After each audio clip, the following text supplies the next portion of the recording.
guys, welcome everyone. Please be seated. It's going to take 1.5 to 2 hours at least. So I put together a small presentation with a lot of useful info, I believe. We have been going to North quite a few times. By the way, my name is Peter.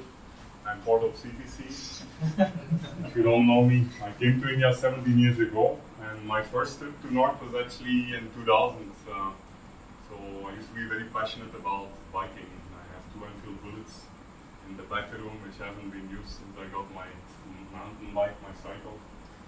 So I've gone 2000, 2001, 2008 on the bike, 2011 also. After that I started going by cycle, and recently, May and this month, just 2 weeks ago, I went running. So forward or backward evolution.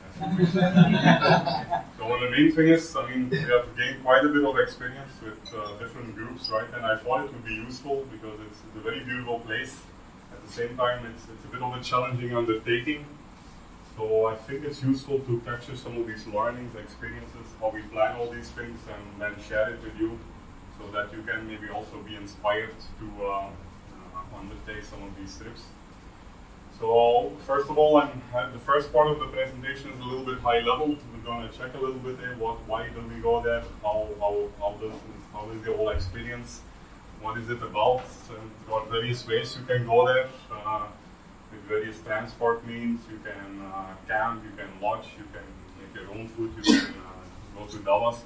So there are various options available to actually go out and for 2 weeks and tour in the, I've called it touring, go touring in that place. And then in part 2 of the presentation, I'm going in more details. Again, in this presentation, I'll have to keep it short. There were some 60 slides, so I will try to spend like 1.5 minutes per slide. If you have more questions or details, we can always discuss in more detail later. If you have any questions during the presentation, general questions, you can always interrupt me. At the same time, I'm not going to take too much questions during the presentation because we're recording. Later on, we can always, at the end of the session, go in more detail. Okay, let's get started. So why do we actually go there in the middle of nowhere for 2 weeks running or cycling? So what I feel is there are various things that you get by kind of disconnecting yourself with your daily work routine, with being in your familiar environment, and getting out for 1, 2, 3 weeks in the wilderness almost, far away from humanity.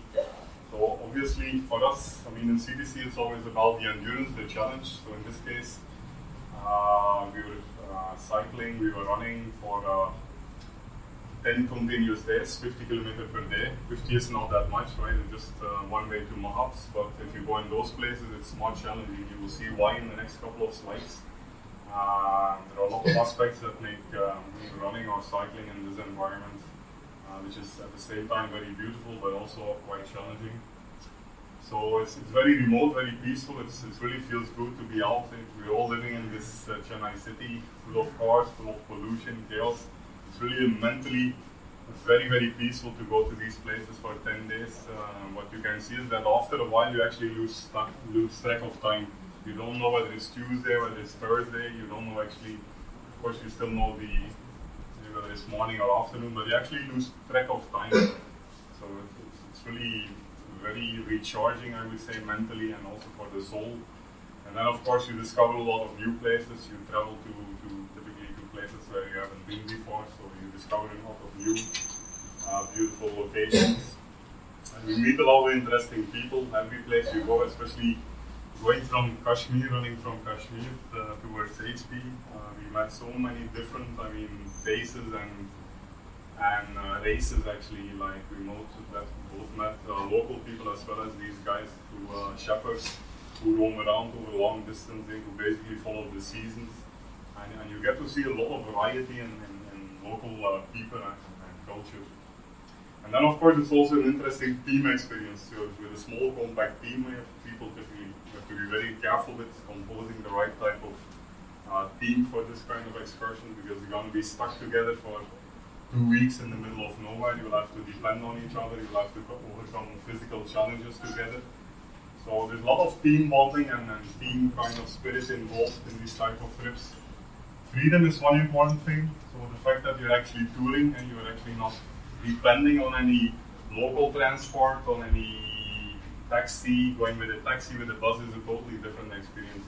Having your own set of wheels or legs that allow you to stop everywhere, stay anywhere, take a diversion. So that gives you actually total freedom. It's like an enormous feeling of independence. And then of course it's also very interesting to taste all the local varieties. So these are some of the reasons I think which make all this touring very interesting. Many of the tours we have done in bike tours, cycle tours and runnings recently, we get to meet a lot of real tourists. So we just go out for, like say, 2 weeks.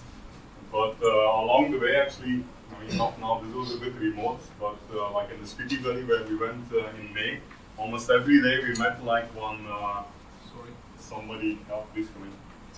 Somebody from Europe or US who was like touring for say 6 months, 12 months. This time we met a French guy who was actually cycling from France to this place. He had been going for 1.5 years on his cycle. He was fully loaded, like 45 kilograms that cycle, full of camping gears, cooking gears, and if I looked at his odometer, he was close to 20,000 kilometers. Just imagine. So he also actually had his own shoe company. He actually had enough of all the corporate crap. He just sold his company and he was touring for 1.5 year in 3 months, as long as the visa was valid in India. Then he skipped to Nepal, then he was coming back to India, and then he went to Sri Lanka. We were just playing around with the visas and the seasons to kind of see as much as possible. So very interesting, and you get to meet a lot of interesting people on the way who are into that same kind of mindset. Okay, so obviously, I mean, just a couple of slides. You get to, this is like a picture which is untouched. I did not change any colors here. This is somewhere on day 6, 7 in a place called Pandi Valley. It's a pretty remote valley between the Kashmir side and actually between the Rohtang Pass and the Sinton Pass. So very remote. You will only have a village like every 20 kilometers. And very beautiful. I mean, you can see in the month of September, you get green, you get yellow, you get orange shades, so beautiful places. Then if you go to the next slide, one other thing which you can see there is this. You can actually, instead of, I mean, this is another picture from our trip, but this is something which I was not being able to capture with my phone. We saw something very similar. I mean, not like galaxies, but what you can typically see, and you're in the middle of nowhere, so zero light pollution from cities. You're at a higher altitude, so the amount of atmosphere between you and the sky is less, so you get a very clear view on the sky if the moon is not there. And you can see what we call this band actually. It goes from east to west, from horizon to horizon, and it actually shows you the galaxy that we are part of, right? You all know that we are part of a flat elliptical, I see some guys from IIT, some elliptical rotating thing, right? And the density of the stars is bigger in the galaxy in which we are part of than outside the galaxy. So it's amazing to see this star-filled sky while camping in the outdoors at night, rather than being locked up in a room again. So it's nice actually to carry your own camping gears. So, and then of course, very interesting, as I was saying, you get to meet amazing, variety in faces and people. In the first 4 days, when we just did 200 kilometers from this Kashmir, Jammu and Kashmir, towards say, the border with HP, you saw people there like you see in Afghanistan, Pakistan, and then as you come towards HP, you see totally kind of different faces. So it's amazing to see the local tribal people, a mix of local people as well as some of these guys or families, entire families who kind of move around with their herds of sheep for the entire year. They don't have a home, they just keep moving around along with the seasons. Wherever the grass is below the snow line, they go with their sheep to graze, and they just stay along the road, they poop along the road. And one of the days actually we stayed with one gang like that. So it was an amazing experience. I mean, all these people have one thing in common, that they are a little bit wary at first, right? They will look a little strange at you because obviously they are not used to seeing much tourists in this place. But once you show a smile, they become very friendly, and hospitality is really unmatched. People are so kind in terms of accommodating you, sharing blankets when we stayed with this gang of nomads. So it's awesome to meet all these people. Okay, so when you go out, when you decide to take a break and go out, there are several choices you will have to make. Choices, they will be basically be between more freedom, and also more weight that you will have to carry, depending on what you want to do on your own versus what you want to depend on locally in terms of stay and food. Come in, guys. See, it's good that I didn't do it earlier than 7:30. Okay, so first I want to say something about travel versus touring. So if you can go to the next slide, the presentation is very visual to give you, rather than blah blah blah, blabbering about words. Like, this is what we call travel. I mean, what I call travel, and this is what you call touring. So what is the difference here?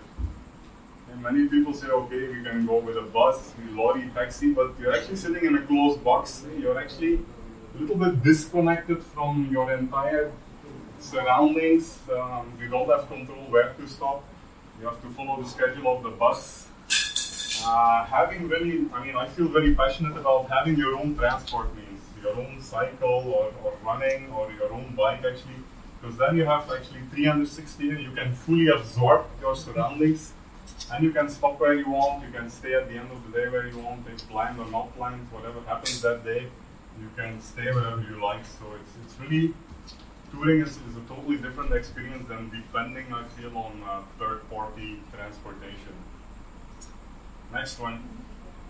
So I'm going to focus on touring, where you actually go with your own stuff. So here, a couple of things. As I was mentioning at the beginning, initially I was a passionate biker. I have gone like some 4 times on the bike to Ladakh, mostly Manali, Leh, Spiti, 2000, 2001, 2008, 2011. Twice I went solo. Twice I went with a small group.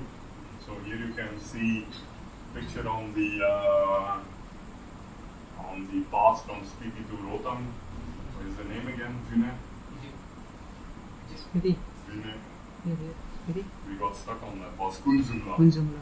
So this is the Kunzumla. Actually, this is a pass like some 17,000 feet, which is closed most of the year. It's closed with snow. So you are going through very remote places, you'll have to carry extra petrol cans actually to be able to make it. You cannot store enough petrol in your bike.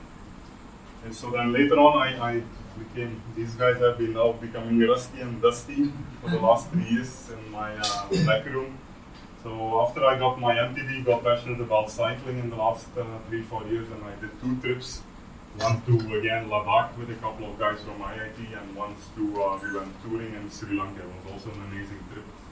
So each time around 2 weeks, I think.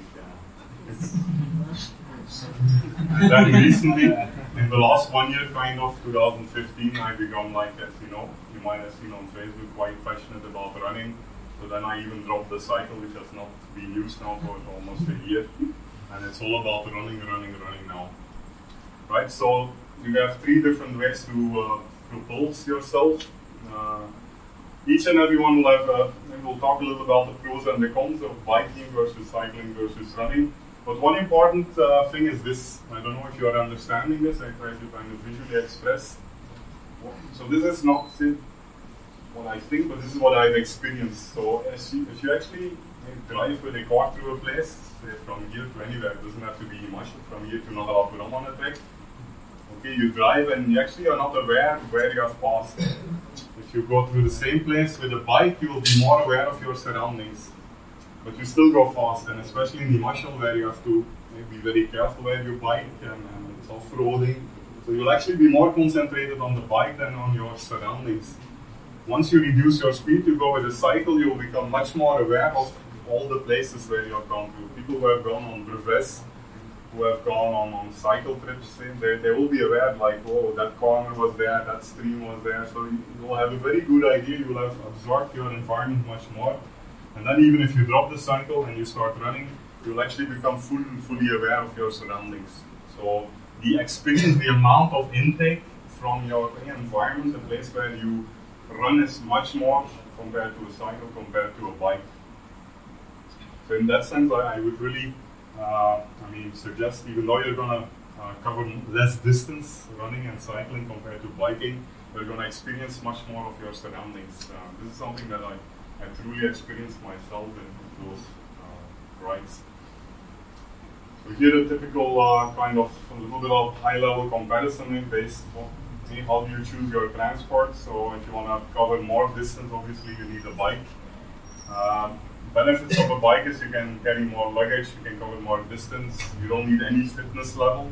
Anyone can, big tummy can go on a bike and go there. You can easily go uphill. Problem with this is, of course, transportation. It's not easy to get your bike from Chennai to Manali to start. It's gonna take some effort or some trouble. Mechanical issues. So I still remember one of my bike trips. A lot of the mental stress is there, like that bullet, that clutch cable is gonna break anytime. That this is gonna get messed up. So you're actually very much dependent on a complex machine, which can have a lot of mechanical failures in bad weather, bad terrain. With a cycle, it becomes much simpler. Cycle is easy in terms of travel. You can take it along on the flight. It's pretty. You can see some cycle boxes there. You can remove the wheels, the saddle, the pedals, and you can make it very compact. And those boxes you can carry along on the flight. So travel becomes easy. You can take your cycle along with you. Mechanical is very simple. Very little things can happen on a cycle. One more benefit is that we have passed many places, both in May as well as in this trip, where no biker would have been able to go through in terms of landslides.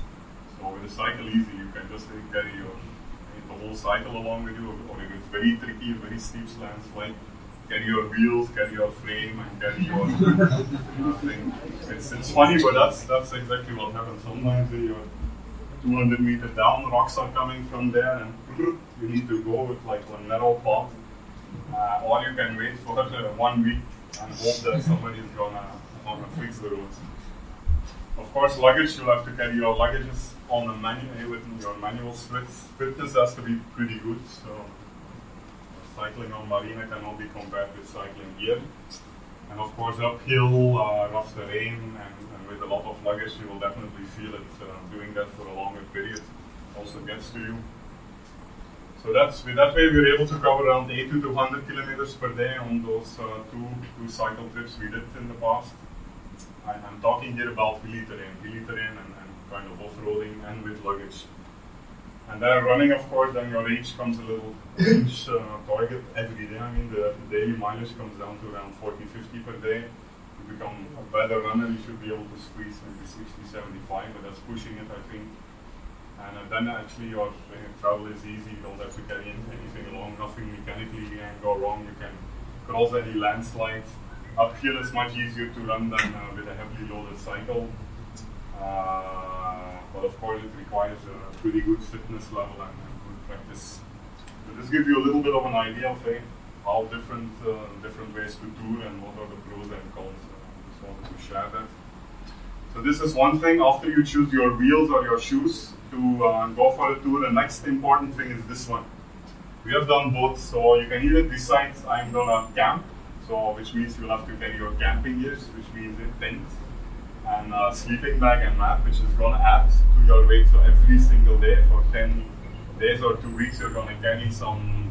This will be around 2.5 to 3 kilograms extra on your cycle or your backpack to be able to camp. But the experience, as you can see, I try to visually kind of show you the experience you get while camping is uncompared to, again, lodging. You lodge, you're again just like traveling in a bus, you're boxed up, you're disconnected from your environment. If you camp, you just open your tent and you can see the mountains. You can take a shower instead of going to a dirty bathroom, you take a shower in the waterfall next to the campsite, and you can see the stars, you can cook some food, you can really have a very unique outdoor experience. So the last couple of trips, last 3 trips actually, we have, welcome. Last 3 trips actually we have been kind of carrying our own camping gears. It's a little extra weight that you have to carry manually, right, on those cycles mostly. But at the same time you get like an amazing experience with that. Plus a very important thing is you have a flexible night stay. If you really depend on external lodges, you really have to be careful with him. At the end of the day, you need to reach a town, you need to reach a place where you can lodge, which is not simple in some of these places because you're in the middle of nowhere. So having your tent is a peace of mind. Anywhere you reach, any unplanned delays, you can actually pitch up your tent and you're good for the night. So this is an important step. If you go touring, decide whether you're going to carry camping gear or not. And then the next one is one more choice you can make is you can either cook yourself, carry your cooking gears, or you can depend again on external hotels and dabas. So until now we have not carried cooking gears. I mean, many of the guys we meet, the long-term touring people, who go for 6 months, 1 year, so they want to keep it kind of low cost. They want to be totally independent, so they carry actually cooking gears with them. They carry like a burner, they will have cooking pots and everything. But again, it adds a lot of weight to the cycle. So many of those guys will actually have saddlebags in the back as well as in the front of the cycle. This guy not there.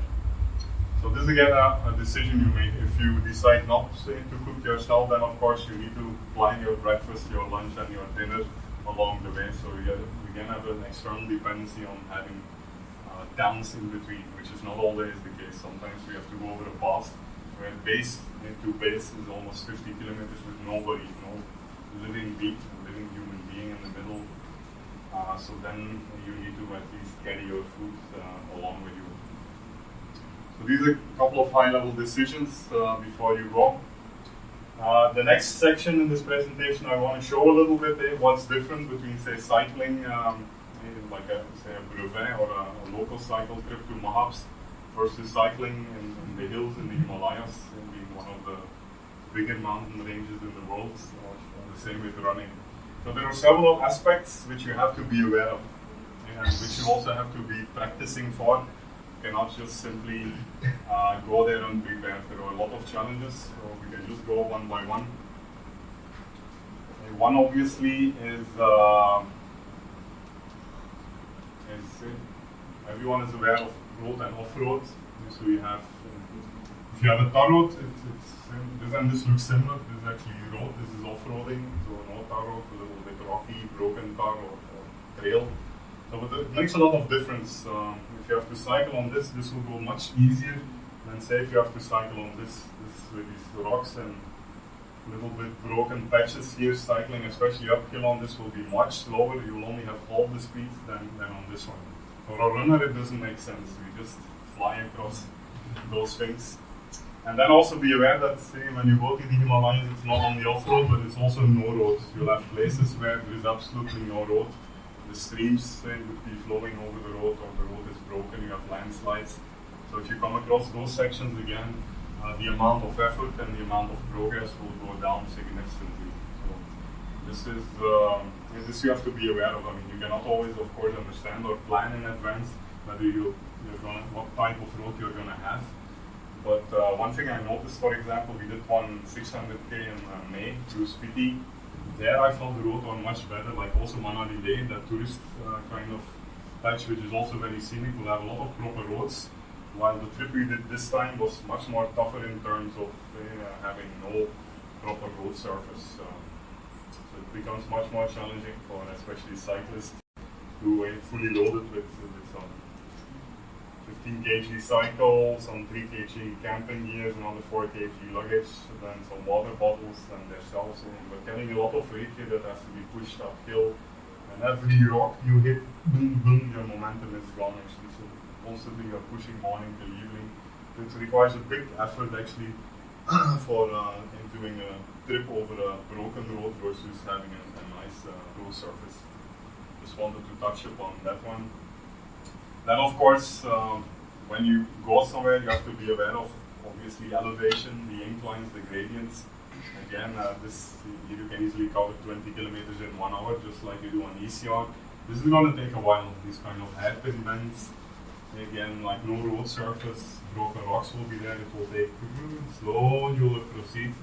So these kind of roads make it much harder to propel forward.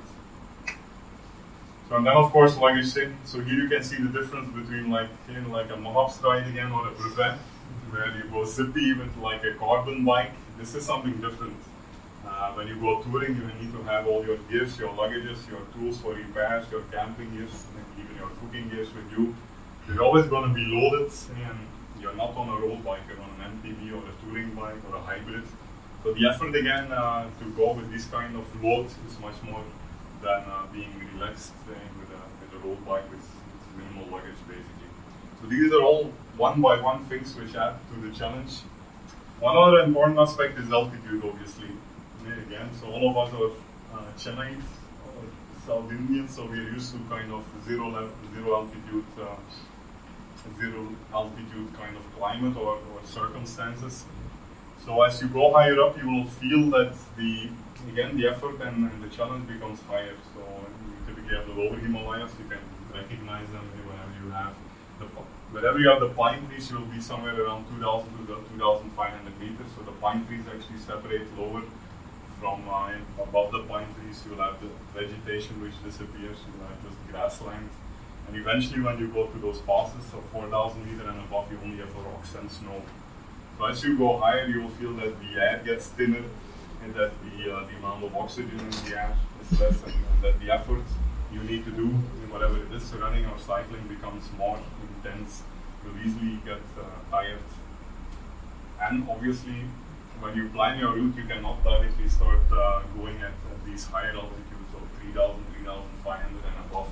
You need to acclimatize a little bit before you go to higher altitude. So we typically, whenever we go, we'll be spending some 3, 4, 5 days at 2,000 meters before we slowly go up to a higher altitude to acclimatize. Then weather is another very important aspect. So here it doesn't matter whether it's rain, okay, it feels nice, it's warm, nothing happens, but there a lot of things happen. When it starts raining, you feel very cold, because you get completely soaked and the climate is actually chill, so you'll feel very cold.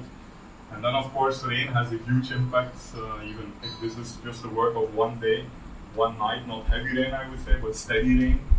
So we crossed some 13 to 15 landslides like this, a huge amount of rocks which has coming down from maybe 500 meters above and slowly is sliding down like a big mini landslide, typically along the streams where the water would have been rushing. So which basically completely destroyed the road here. You can see the road is basically buried below lots of rocks. So rain has a major difficulty in terms of road damage, but also in terms of camping and luggage. It becomes sometimes a challenge. When we went to Sri Lanka last 2 years back in December, last December I think, or last October. No, it was in December actually, last December. So we had 5 days of heavy monsoon rains, and it became really challenging to keep all your gears dry, actually, all your clothes, and especially your camping gears, right? You want to sleep dry in the night. So it's again very important that you have sufficient duffel bags or waterproof covers to keep all your camping gears and your night clothes at least dry. Same with camping, you need to carry waterproof tents so that you can sleep dry in the rain. Given the fact that the rain makes it very cold. Next. Okay, and then climate, weather and climate are related, but just to have a different point of view, climate. So the fact with these higher altitudes is that it's also very sunny there. So mostly we go in the summer period when the passes are not closed. So which means somewhere between beginning of June till the end of September. So that's the window when many of the passes between Manali, Leh, Shimla, all those places are open. So then you're actually in the summer, it's warm, it's sunny there, but it's quite extreme in the sense that you'll have to definitely protect yourself properly because it's quite sunny there. You need these arm sleeves, legs are okay, legs are anyway moving and they're below your body, but your upper body you need to protect. You need to have a cap, a scarf. As the sun is very intense there, you're running say at 2,000-3,000 meter altitude, so the atmosphere is much thinner, and you can feel that the burning of the sun is much stronger than say here at zero level in Chennai. So you need to protect yourself properly. It's very hot, but what you will see is you will have extremes. As soon, okay, just close that one. As soon as you have a little cloud in front of the sun, you will immediately feel like Vinod here on the left side. So it will immediately become very cold because the whole environment is high altitude. It's very cold by default. So unless the sunshine is there, immediately the whole place becomes very cold. Same in early mornings or in the evenings when before the sun rises or the sun sets down, the whole place will be very chill. Only when the sun comes, it's like from cold to very pleasant and very hot sometimes.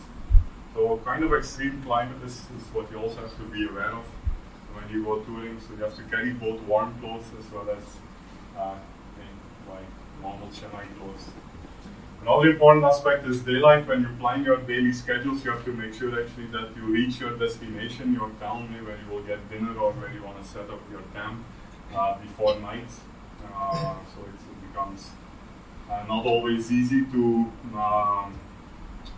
kind of reach your destination. You will make a plan before the trip, but in many cases you will see that it doesn't always go as planned, and because of weather, because of unexpected climbs, road conditions, landslides.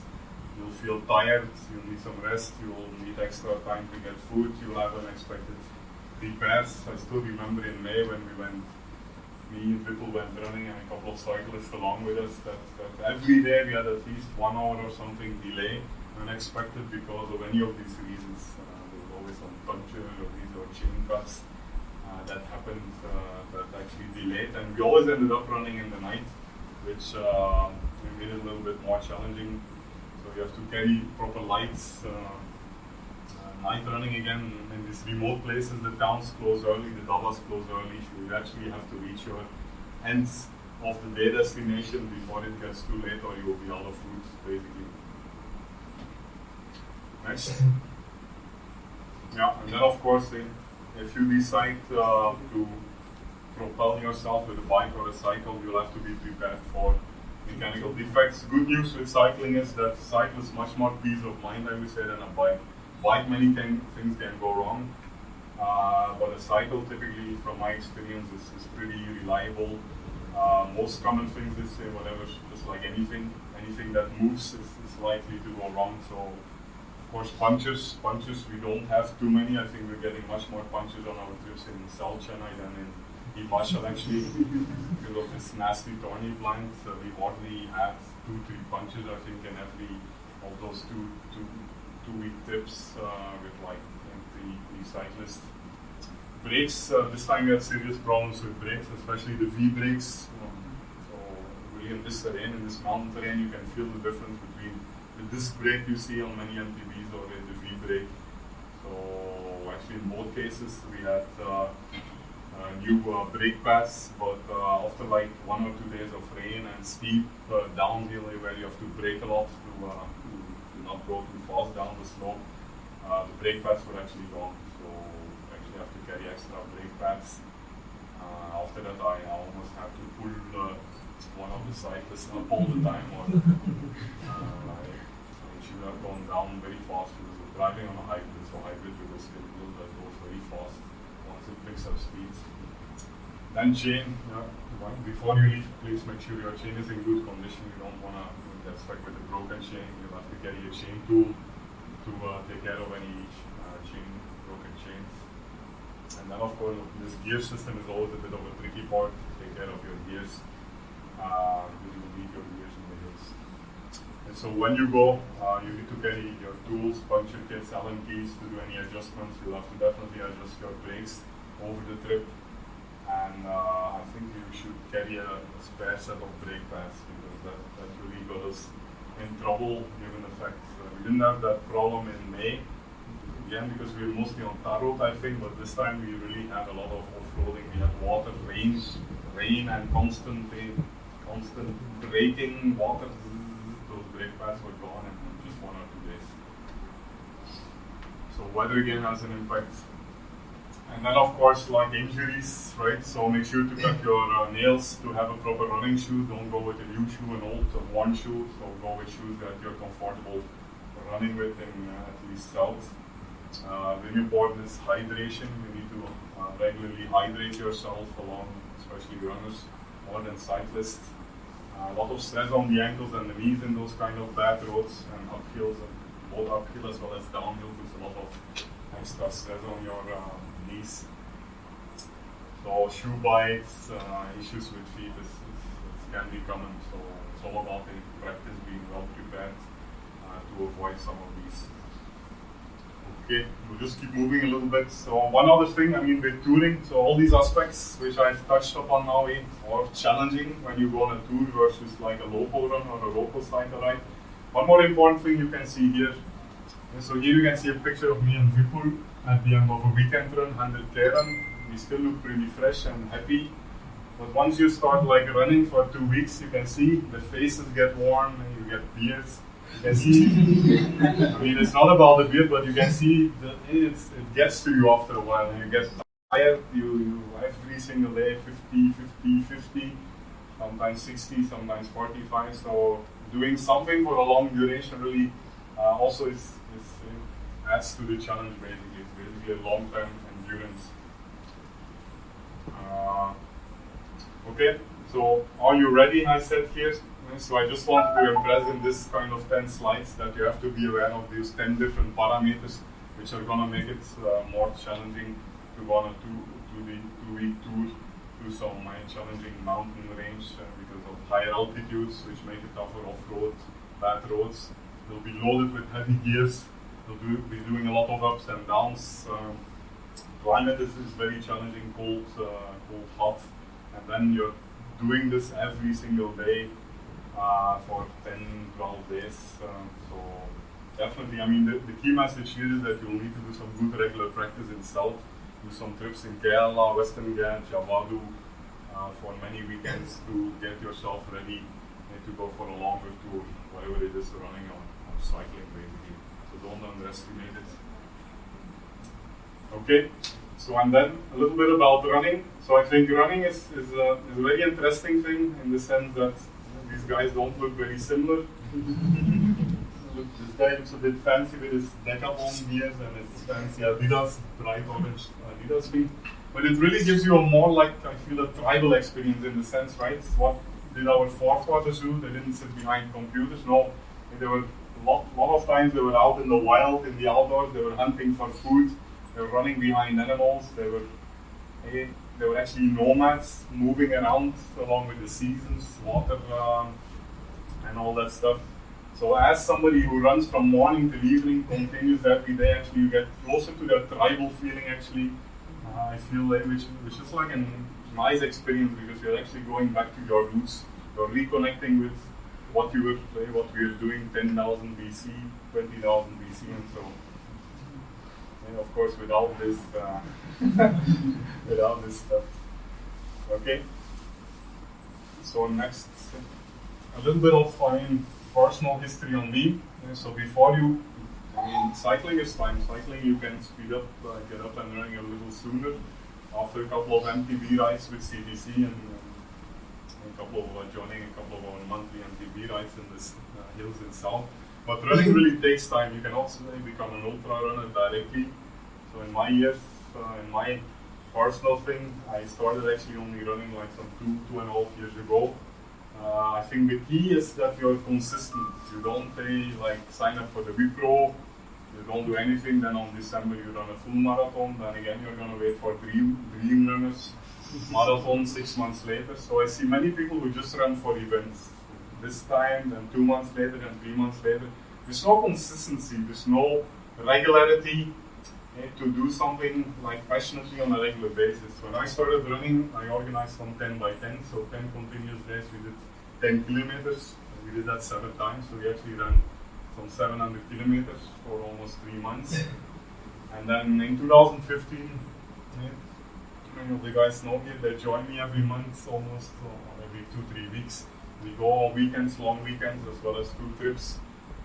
So I've done some 40 ultras times 50 would be some 2,000 kilometers. So it really needs a regular practice, whatever it is, cycling or running, to do it injury-free and proper. So key with the running, I think, is these 5 things. You have to do it regularly. You need, of course, proper shoes, whatever it is, running, fancy running shoes or minimal shoes, whatever is comfortable. Don't race. I always tell people don't run, don't go like, hey, run, look at time, and then boom, they need 1 week recovery. Recovery is a big joke according to me. You need recovery, you're actually not ready to run that distance or that time. You need to take it easy. There's no need to go fast, right? Especially in these places, you want to absorb your environment. You want to run morning till evening. You don't want to care about time. You don't want to care about distance. So you pace, you take it easy, and then of course injury free. You need to make sure that you don't. If you need to listen to your body. If you feel pain, you need to make the difference between pain as okay, I'm lazy, I want to stop, take a break, or pain which is serious pain, which is going to cause damage. So you have to run injury free. Always think on the long term passion of running or cycling versus any short term medal or short term time record. So that I think is what I feel is key to become like a good long distance runner. One important thing with ultra running is once you start running longer distances, like you say, when you run whole the marathon, no problem. You go to Marina Beach, you go to Besanagar, 2 hours, 3 hours, and it's done. That's fine. I can manage 2 hours in Besanagar somewhere between Besi and Marina. If I have to start running 50, 60k, I cannot do that in the city because mentally it becomes very difficult for 6, 7 hours to run in a place that is not interesting, like a city, a tar road, buildings, places where you go every day, you go to the same road. It's very mentally difficult. So that's why you see, whenever you search ultra running or long distance running on the net, you will always come close to like trail running, hill running. People go to places which are inspiring. If you run in these kind of beautiful environments, you can run from the morning till day and you will never actually have a mental challenge. You'll never feel bored. You'll never think, oh, another 1 hour, no. Because you see a snowy peak there, oh, we're coming closer. Or there is a waterfall, we can take a dip. So ultra running is all about mental stimulation, I think, mental stimulation, and that you can only do in like a beautiful natural environment, which means typically you go to the hills or like virgin kind of nature environment that inspires you to keep running from morning till evening. Next one. If there are any questions, please press on the break. Yeah, and then one other thing, tribal reconnection with running through the wilderness, but the same with outdoors actually again, right? Instead of staying in lodges, there's nothing like camping with your own camping gear, setting up a small campfire at the end of the day, taking a dip in the nearby stream, cooking some food along, and here you're staying with some nomads, some shepherds along the way. It's like an awesome experience to really live, sleep, eat, take a dip in the outdoors. You sleep then at the end of the day. You get good sleep because you have been running morning till evening, and then whoa, you see this beautiful star sky above you. It's nothing. I mean, it's beyond words. It really gives you like a real true outdoor experience and really a reconnection again with your tribal roots, because our forefathers again, they used to sleep in the open. They used to stay at the campfire. They didn't have Facebook. So, okay, so that was about running. A couple of things I learned about wheels. So here you can see some 3 different cycles. So people not familiar with cycles, we have mountain bikes, we have hybrids, typically very useful in cities. Even this is typically what CTCNs will have. And then you have touring bikes. Touring bikes are like long distance bikes, which you always, when you see these guys who are 6 months, 12 months, 1.5 years on the roads from Europe to Southeast Asia, they will always have a touring bike. So what's the difference between these? This is a bit of a specialized bike. This is readily available in shops in Chennai. What's the difference between an MTB, a mountain bike, and a hybrid bike? So we have been going with these types of bikes, both these types of bikes in Himachal, both in May as well as in the Spiti Valley, and as well as this time in Kashmir and Himachal. So both these things are suitable. This actually has the benefits. So I mean, the difference is 3 things. This guy has big wide tires, so which is very stable and very maneuverable in off-roads. This guy will have thin tires, so there's less friction, so it will be easier, it will be quicker, and you'll have to do less effort to pedal. So this will go super fast on a tar road, but it will be a little bit shaky and not very stable on like loose soil, sandy, slushy type of stuff. And so when it starts raining on an off-road terrain, this will become a big problem. One other thing is gears. These guys will have more gears, and the gears will be much spread out compared to a hybrid. you go on an incline, and you have to go to the easiest gear, the smallest gear basically, gear ratio between your front gears, your front wheels and your back wheels. So this guy you'll have to push harder because you won't have that ratio gear that this empty the mountain bike has. And then another typical difference is that you'll have proper disc brakes, which will give much better control, say on downhill, compared to the V brakes that you have on a hybrid. Hybrids you won't see with disc brakes typically. So again in May, no problem. All these two guys performed perfectly fine because 80% was tar road, as far as I remember. But this time we had serious trouble with this guy because of the terrain basically, like rain and off-roads. Tires became very difficult to keep it stable. Brake pads were gone in 1 or 2 days, totally useless in the hills with rains. And then also the gear ratio was absolutely not suitable. As soon as like a 10%, 15% in gradient increase, it became very difficult to push up this kind of cycle. So depending on the type of roads you come across, I would really suggest to go for a real MTB, which is more suitable for the hills. So this time I really learned, the difference between these two. You could really see the difference in performance. Long distance biking, again, you'll have a few more modifications. You'll first have typically a special saddle that will be very comfortable for long distance touring. Many of those guys use that Brooks saddle that some of you might have heard of, like an expensive saddle, leather saddle that adjusts to the shape of your butt, but it's very comfy. You will also have typically a road bike steering wheel or something, a special steering wheel that allows you to go in different positions then, because you will be 6 months on the road. If you always go in the same position, you will not be very good for your back, so you should be able to have some variety. Put your arms here and go a little bit down or up so that you have some variety in your back position. And then typically these guys will use something in between an MTB and a hybrid tire. They will use very Paka tires, not too wide, but still very, puncture proof and very solid for long distance cycling. Very rigid frame also that can easily accommodate 4 saddlebags. So luggage will be in the front and the back. So the bike is more stable than keeping all your luggage in the back actually. Sorry. Okay, so just a few words on this. We'll keep going because I think it's going to take a little bit of time. So, and then another very important thing is don't just go with, say, put a public post on Facebook, take 3 strangers and go for 2 weeks in the middle of nowhere. It's going to be a big disaster. Not just in terms of fitness level or unknown people, but you really need to go with a gang that you're comfortable with, because you're going to be living in the middle of nowhere, cycling together, overcoming challenges together, fixing things together, sharing food together, sleeping together and all that stuff for 2 weeks in the middle of nowhere. So it's very important that you're comfortable with the gang, have a similar fitness level, and that the attitude is right. So only go with people that you know. That's one very important.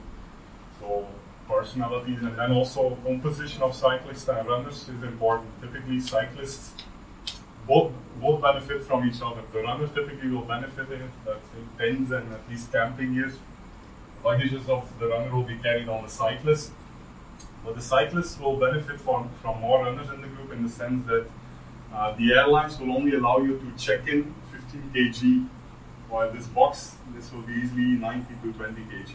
Your cycle might be 15 kg, but when you pack it up, when you put all your tools, all your metal objects and all that stuff, spare tubes which you cannot carry in your hand carry luggage, you'll be overdue and you'll have to pay. So having a couple of runners in which go without cycle will allow you to spread the luggage more evenly and avoid overweight on the flight, basically. Plus the runner can be useful for pushing the cycle. And pulling, I've been doing a lot of pulling downhill because of broken ribs. Running and cycling can yeah, that is another thing. Yeah. That's what we typically do on the monthly hill runs. Whenever we do in South, where people run, people cycle mixed. The same could be done here actually. It's indeed good to have both options available actually. So that is all a bit high level. Now I'm going to go to the planning section, part 2 of the presentation, where we focus more on this recent trip which we did 2 weeks ago. where we basically why Srinagar to Manali.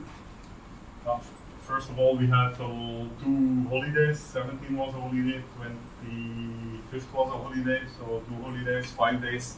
We took leave and we got 10 days of leave, plus we took 1 extra day on 28th. So we had 12 days. Out of that, we kept 2 days aside, 1 day aside for travel, actually, 1 day buffer. And so basically, we had 10 days. So I was planning to run. We had a couple of cyclists with us. Running again, you cannot do more than 50 per day in this kind of terrain. And altitude is, so we had to look for a section of 500 kilometers long to fill up those 10 days. And looking at the map, there was something interesting here. I mean, it's now going through the National Highway 1 here along this way, the normal national highway that lorries and all the travelers will take. We had a pretty remote valley. Because here you can see the Himalayas. All this rough thing is actually the hills which are depicted. Here you have the base of the Himalayas. Here you are actually inside the hills. So inside the Himalayas, we have a beautiful, lesser known Pangi Valley with 2. I mean, this is actually a valley, mostly alongside the stream, except for 2 passes, 2 high altitude passes where we jump from one valley to another valley. Here again, the Rohtang Pass where we jump from one valley to Manali. So 2 high, serious climbs that we have to overcome, but otherwise it's pretty gradual. Okay, so 10 days, 500 kilometers. So we decided this route, 2 passes in between. So passes means, remember I told you have to plan according to the seasons. Seasons and weather. Passes are only open typically mid-May, end May to end of October, a little bit in October. So the end of September or a little bit in October, depending on the year. And of course, acclimatization is important. You cannot directly start at 4,000 meters. You'll have to start at a lower altitude and slowly climb up. So first thing is planning your route. That is the first step. Second thing is then, next slide, is of course planning the seasons. Okay, so as I said, passes, you really need to check that you don't get stuck in passes. So last time we went in May actually and we got stuck on some Kunzum Labishal slopes. We could not make it from the Spiti Valley into towards the Rohtang Pass because Kunzum was still closed for another 2 weeks. So you really have to plan your dates carefully. So altitude is there again. What did you do when the pass was closed? No, so once we reached before Kaza, we actually took a bus back and we actually went through the lower Himalayas where the altitude is less, so we were able to proceed. So when passes are closed, I mean, you get like snow, so it's no possibility to even go for a fly, and it's risky, right? Because the weather is very unpredictable, very cold. You don't want to get stuck there in some serious winds and cold and rain and stuff. So we really have to wait until the BRO, the Border Road Organization, those are the roads maintainers there and builders there, so they actually clear those passes and you leave the area open for traffic. Peter, what about Jan to May, the months that the road starts open from June to September? Also, Jan to May, you cannot go there simply. Manali Day, you cannot go. One thing that is open throughout the year might be Srinagar to Leh, that section. So that's Spiti Valley, this one, the Pangi Valley, then Manali Day. Manali Day has actually 3 high altitude passes. It's all impossible. No, they get closed. So you go to the lower Himalayas or you go some other place. So it will be closed. I mean, no way to get to it. They won't, the army or the BRO won't let you pass. There will be some checkposts. Okay, so planning the season, be aware of big contrast between day and night, sun and clouds, as I mentioned. So the temperatures are not flat like in Chennai. It's hot in the night, it's hot in the day. No, it dips strongly. And rains are very tricky there. Here it's nice, warm and enjoyable. There it's freaking cold once you get wet, and it becomes very dangerous. Like if it's steady rain, everything on top of you starts sliding down, and the road simply gets washed away. So elevation provides very important. So here the same thing, much more important than seeing that little Google map there, is actually looking at your 500 kilometers in terms of altitude. So here you can see somewhere from I think 1,500 to around 4,000 meters was our thing. Okay, so the perfect thing would have been if this sky was not there. So then it would have been very nice gradually from 2,000, 2,500, 3,000 And then finally the Rohtang Pass to Manali 4000, which is having a very gradual acclimatization. In this case, it was difficult because on both sides of the spectrum we had a pass. So at the beginning, wherever we start, Manali to Srinagar, Srinagar and Manali, we have this high altitude crossing. So, but we anyway choose to start from here, as from here once. This was day one. Every slope is actually 50 km, so every slope is like 1 day in our schedule, roughly. So here you can actually see on day one we could be at the base, and then actually this was a little shifted. We came to here, and then we actually, the second day, we lost the whole thing. And I mean, we didn't make it. The cyclists made it, but the runner had to jump for like some 50k on the lorry actually, because we were actually too late due to a number of circumstances. So, but this is actually perfect. This is like the perfect acclimatization curve to actually get used to those 3000 and above meters of altitude. Next one. So then travel. This is something, this is the only thing actually, but that has to be planned well in advance. You don't plan these trips next week because it's going to cost you a lot of money and it's going to be very hectic. So you need to plan it well in advance. There's not much planning involved, but what you want to plan in advance is your travel, especially your flight tickets, otherwise it becomes very expensive. So in our case, say we had like a morning flight Chennai to Srinagar, which was around 7k. I think we were like 2-3 months in advance booked.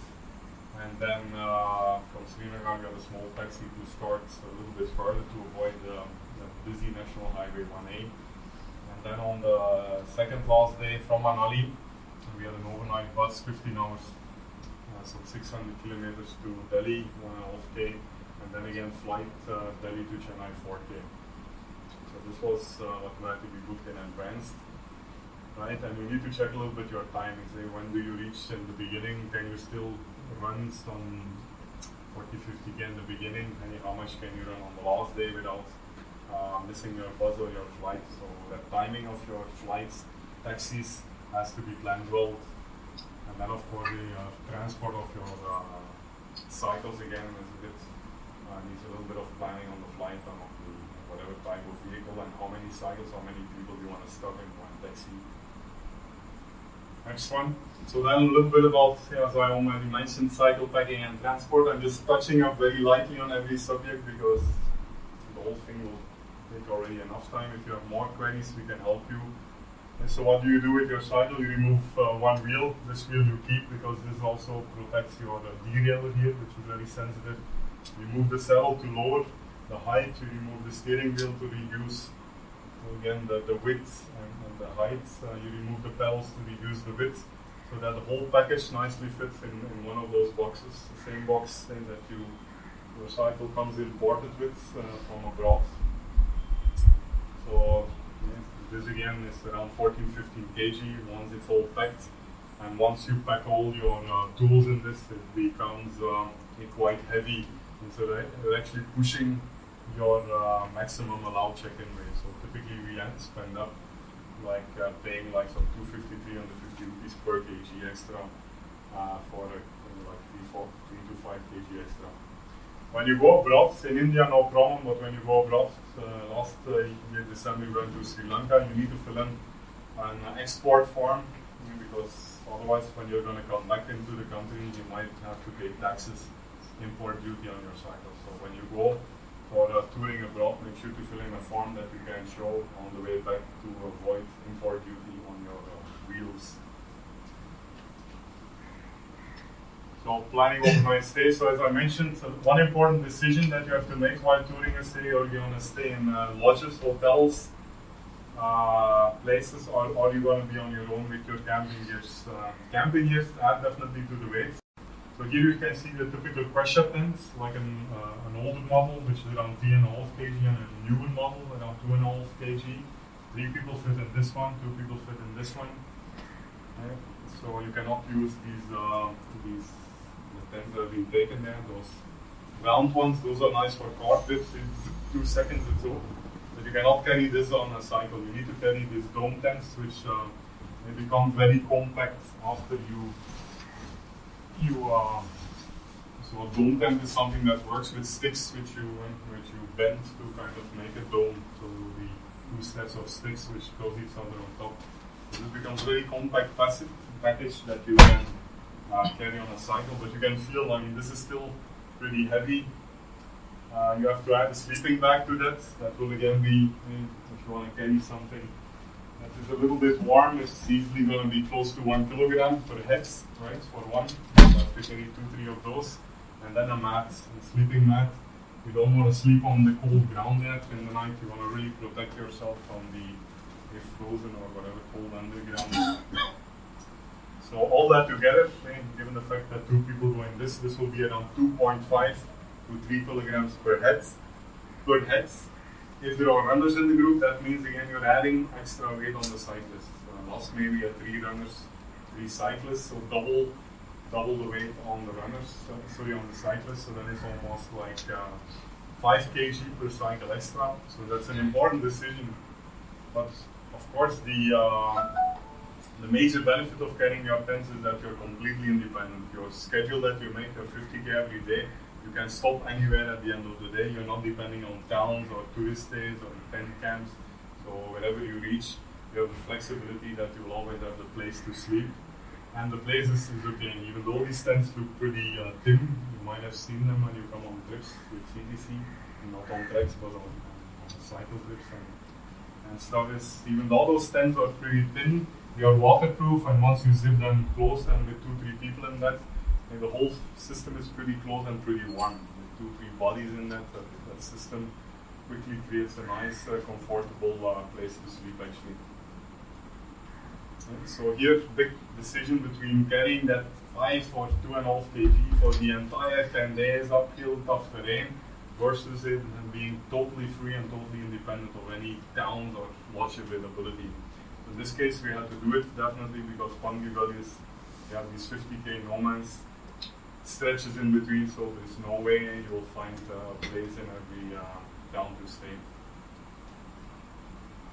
Okay, so then luggage. I'm not going to go into too much detail in this because I think time is ticking.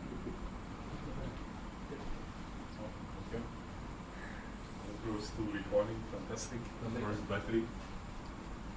Okay, so again, be aware when you go somewhere. Typically, I mean, we mostly go by flight because you're like stuck with limited leave. So sitting 30 hours on a train is not always an option. So we always stuck with this 15 kg check-in and 6-7 kg carry, which is in a way good because it really forces you to minimize your luggage to the essentials, which is very important because the more you put on that back wheel there, the more those cyclists are going to push day in and day out to kind of carry that forward, and that's not pleasant. I mean, you need it, but at the same time, it's much more fun to cycle with like a zero loaded cycle. So again, close to 20 kilograms will be cycling your tools, which you cannot carry in your luggage. You cannot carry metal objects and all these sticks and whatever, and these Allen keys and puncture kits and spare tubes, which have a metal pin. So all that has to go in your cycle box, so that will already mean overweight. So you need to get the runners to accompany you to get extra 15 kgs for free. And this again adds to it. Camping gear, as I said, cannot be added, so it's already 21.5 kg. And then clothing, of course, clothing and your saddlebags you're going to carry with you as check-in luggage. This typically can be mentioned 7 kg. So last trip group composition was 3 cyclists, 1 runner. So 1 runner was able to take a little bit extra weight to keep it within that 60 kilogram of allowed check-in luggage. Next one. What did you do with the box? Oh, that's a very good question, right? You need the box to keep your cycle safe.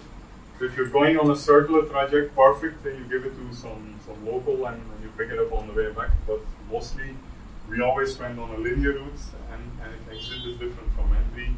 So we always wasted the box, except in Sri Lanka. There we came back to Colombo. So in that case, you really need to plan. So one of the reasons that I went not from Manali to Srinagar, but Srinagar to Manali, is that in Manali or Delhi, where you eventually end up, it's much easier to get a cycle strap where again you can get a box to box up your cycle. Some people buy these portable cycle carry bags, but that's again useless. You cannot carry that for 10 days with you. So you need to finally reach a place where indeed you can pack your cycle safely. Otherwise, definitely something bad is going to happen with it. Camping gear, same thing again, right? We already discussed this. So this is part of your luggage, and then next. So again, depending on the group size, you have to carry 2-3 tents with you to fit everyone. These are all the cycling gears. For every cyclist, you will have to carry this must. You need proper lubricant because rain, slush, your chain will start being metal on metal. You need to keep this thing properly lubricated as you go through mountain streams, as you get into rain, into slush. You need to have size 15 spanner, very important, to remove the pedals and fix them back while going and while coming. Chain link is not bad in a tool in case your chain gets broken. Puncture kits. So mostly highly recommended. You don't need to carry extra tires if your tires are in good condition, but you definitely want to carry some extra tubes, especially when Vinay joins the trip. He likes to pump his tires very hard. So tubes is good because once you have like problems around the valve or punctures which cannot be fixed, you don't want to get stuck. And what we found is actually MTBs is okay, but like hybrids, nobody seems to have heard of hybrid cycles in North. So last time we had a lot of punctures with a hybrid cycle in Chandigarh, Delhi, Shimla, nowhere able to find like a proper hybrid tube. Very importantly, any cycle, normal cycle that you buy in the shop has to be fixed these two things. You need a pannier, like a proper thing that can carry a good amount of weight with proper fixing, typically 2 points of attachment on this frame and over here. Many of those cycles have pre-drilled holes where you can attach the panniers on. Some of the cycles which have mechanical disc brakes, which are protruding a little, becomes a bit more challenging to fix that pannier. And then of course, good pair of saddlebags which allow you to carry your luggage, and then also with some proper cover, allow it to keep it dry when it rains. Lights very important. If you're stuck there, you won't have street lights, there's no road, so don't think of street lighting. And zipper bottles, of course. You need to carry water with you. One good thing about touring in the Himalayas is, compared to say touring in Tamil Nadu or in South, is that you'll have clean water, access to water. There will be streams coming down in every ditch or every valley, side stream joining the main stream, and the water will be pure because nobody is there on top of you, so it's pure water coming down. It's not like the Kulm River or the Adya River here where you cannot scoop up drinkable water. So water is there, but still the zipper bottle is handy, as it might sometimes take 10, 15, 20 K before you meet the next stream. So always keep your zipper bottle full with some water. And then this is the common stuff for both the runner as well as the cyclist. So for a runner is like very compact. Very important is your sun protection. It's very intense, the sun there at high altitudes. At the same time, it can become very cold instantly once the sun gets hijacked by clouds. You don't carry 5 dresses, 5 tees, 5 shorts, pants. You really have to keep it very minimal, guys. Otherwise, you're going to be stuck with a lot of weight. So any 100 gram extra, just like I tell people who join my difficult treks in the jungle. And same thing here, for 10 days you don't want to carry that whole kilogram extra, which is useless, which you're not going to use. So this again is very important, rain and wind jacket, because it can become very cold there as soon as your chest will be running again and cycling in like drizzle, fine. That's dry fit stuff, quickly keeps it dry. But once the amount of rain that comes onto you gets fully saturated, that t-shirt starts sticking to your chest with cold water coming at that altitude. It really becomes very cold and uncomfortable. So you need to have a proper windproof, rainproof jacket, and also windproof so you can cut that cold wind. Phone, battery pack, charger is important either for photos or navigation. And then of course, carry your ID if you want flights. Next one. This is probably the most important slide of the whole presentation. Whenever we go for a trip, this will be our plan. So this way I'm talking more from a running point of view, even more than cyclists. Cyclists are a little bit flexible. If you cycle, you can push, you can do another 20K at the end of the day if you're out of food or out of a place to stay. But as a runner, you're very limited. You cannot do more. So this is your daily, this is the distance in between actually. Now this is the distance between the previous point, Hillar to Kokenag is 11k, Kokenag to Daxam is 14k. This is your total number of kilometers from the beginning till the end, some 500. Right, so as a runner, you're always stuck. You cannot, okay, you can push it to 60, but you're not going to go much beyond that, between 40 and 60. So it's very important that at regular distance you have some kind of town. At least the water is not a problem. Water you can find anywhere, as I told you have streams. But food, you really depend on external sources for your food if you're not carrying your own food and cooking gears. And then again, tents or no tents, sometimes you really want to have it down at the end of the day for your dinner before setting up the camp. So here you can actually see, right, all the names here which are listed are villages that we know did the planning, found on Google Maps. You can also see village here. These are places which are not in Google. So you can actually see between Daxum to the next town on Google, it's like 30, it's 80 kilometers, nothing is there on Google. So how do you know then it's in those 70 kilometers, which you cannot run more than, that's running more than a day, whether you don't have food or even a place to stay sometimes, if it's dangerous to camp in the wilds, maybe with animals or so. So what you do then is, you can use this, if you don't see enough towns in the Google map, you look at the satellite view. In the satellite view of Google Maps, you have to manually, that's what Vinod was doing in the last 1 or 2 days before the trip in a hurry.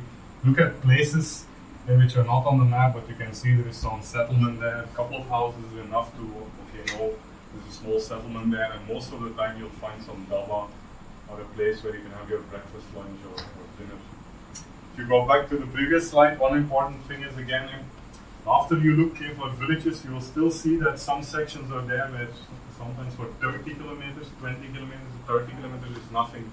So those are the important sections where you really have to plan. Taking enough food in the last town, because in the next 60 kilometers there is nothing. Same here, 30 kilometers, nothing. So as a runner, 30k, you can do that, but in this hilly terrain, it sometimes takes 4 or 5 hours to cross this. So I'm going uphill, going through tough terrain, cyclists fully loaded. This can be a long distance, so you really want to make sure you pack up some food to cross these bigger sections.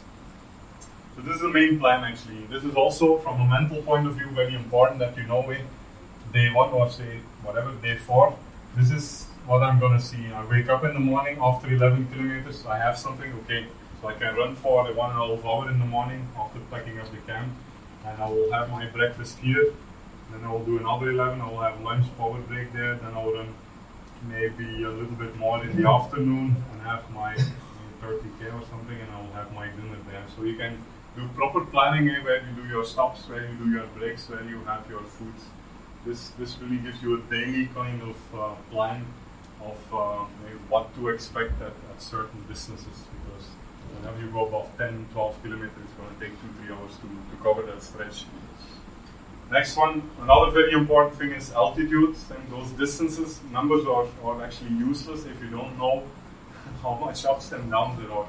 So you have a view called terrain view in Google Maps, which clearly shows you what we call contour lines. Contour lines show you the altitude. And so for example, from this town here, you're somewhere along this 2,400 meters, and you can see the road goes almost up and touches to 2,600.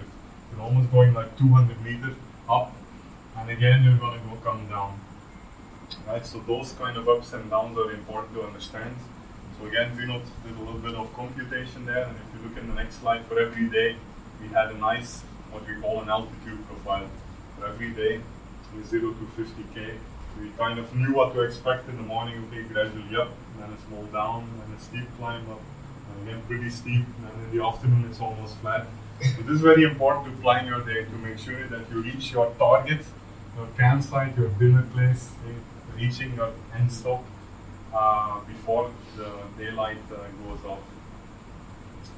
So this was very useful, I mean, to keep a soft copy or hard copy along with you. And I mean, these ups and downs is good, but of course you always need to be aware of the scale. This could be 100 meters, this could be 1,000 meters, this could be 2,000 meters of ups and downs. So the scale obviously is quite important. Next, Expense. So expense here, if you forget about the flight and about the transportation, if you look at the cost of these things, it's like very cheap. You don't spend anything on stay. What is mostly expensive would be in these places, even a lodge is very cheap, sometimes 150, 200 rupees. Or if you share a room together with 3, 4 people, it becomes cheap again. But with a tent, it becomes zero. Actually, not entirely correct. And the last day in Manali, which was our buffer day, we had a hotel. So then food was around 5K. Per head again for like 10 days, so we spent 500 rupees per day for good food. We were eating pretty well because we had to burn a lot of energy during the day. And most of the expense actually comes from the rest. So the flight, as I mentioned in the previous slide, came around 12K. Srinagar, Chennai, then Manali to Delhi the bus, and then Delhi to Chennai back the flight, so 12K per head. And then you spend quite a bit of money also per head again on taxis. You need to go from here to Chennai airport, from Srinagar to the starting place. From to Delhi, you have to go to the cycle shop with your cycles. Always with those cycles, you need a big vehicle. You need to pack up your cycles from the cycle shop to Delhi airport, from Chennai airport back home. So a lot of taxi rides with a lot of luggage. These cycles all boxed up with a lot of volume. So that adds a little bit of expense also.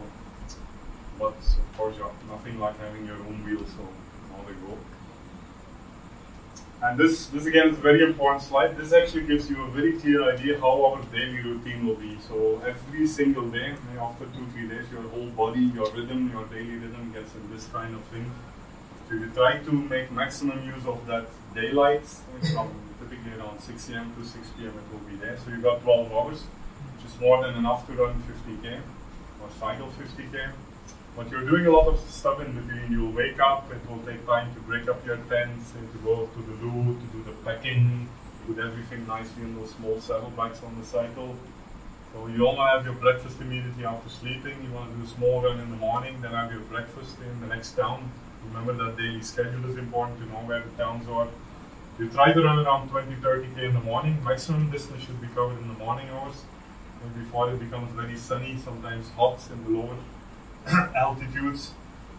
And then in the afternoon, you just try to keep some more 15-20K remaining. You can take a little bit of a break for lunch. You don't start running again after lunch immediately. Take a bath, take a power nap. You can have a 2-hour break. This was very useful in May when it became simply too hot to run at say 1,500 meters. It becomes very hot sometimes during that Spiti Valley run. So there really you want to avoid that 1 to 3 p.m. time frame, which is very sunny. So boom, again, you'll target to reach the next town before it gets dark, have dinner there, and then identify some campsites before or after the town. Again, you'll spend a little bit of time unpacking, taking a bath, camping, setting up the whole thing, and night rest. So this is your daily routine, which will happen every day, which makes it okay. You're not running 50K in 5 hours. You spread it out through the day because you're spending a lot of time. You take some photos. You have to you unpack your cycle over the landslides. You take a dip in the stream, so you have to eat 3 times a day. So a lot of daily routine things which take up some time in addition to running and cycling. Very important is hydration. I don't have to explain everyone who is a runner here. It's very important to keep yourself hydrated. Again, water is not a problem. It pours down everywhere from pipes in towns to streams in between the towns, so not a problem. Typically every 5-10K you have to keep drinking. With cyclists, with you, again, you have water on the cycle most of the time. Food. I mean, in our case, we don't want to carry again extra weight with gas burners and pots and pans and plates and whatever, and carrying the food ingredients with you. Not just from a weight point of view, but also even more from a time point of view. We simply don't have time left to cook lunch or breakfast or dinner. Your day is already packed, so you really want to depend on towns and davas along the way, and that typically works well. Wherever even you see a couple of houses on Google satellite map, you will actually find some place where you can find food. And so again, that daily schedule with that breakup and distances will allow you to plan for your 3 meals in a day, which are definitely needed. I mean, when you run and cycle uphill or push along that cycle with a lot of luggage. You need to have proper food to keep moving. Okay, and then navigation. So navigation is pretty simple. I mean, it's not like in a trick you're in the middle of nowhere in the wilderness. You typically have milestones with 3 directions. You typically have only one road in the valley, so you can't go wrong. But whenever there is a diversion, it's good to have your offline maps. Routes maps we typically use in CTC. Proper battery backup for your phone, so that when you're somewhere on a split in the road, in the middle of nowhere, that you know in the right, which left or right to take. Night stay camping again. So here typically, I mean, you always have the facility in, because at the end of the day, you're anyway always going to be nearby a town. You need to take dinner, right? So you're always going to plan your day that you have your dava to have your dinner at the end of the day. So there'll always be a temptation actually, it's my good food, I don't want to again go in the darkness, typically find some campsite.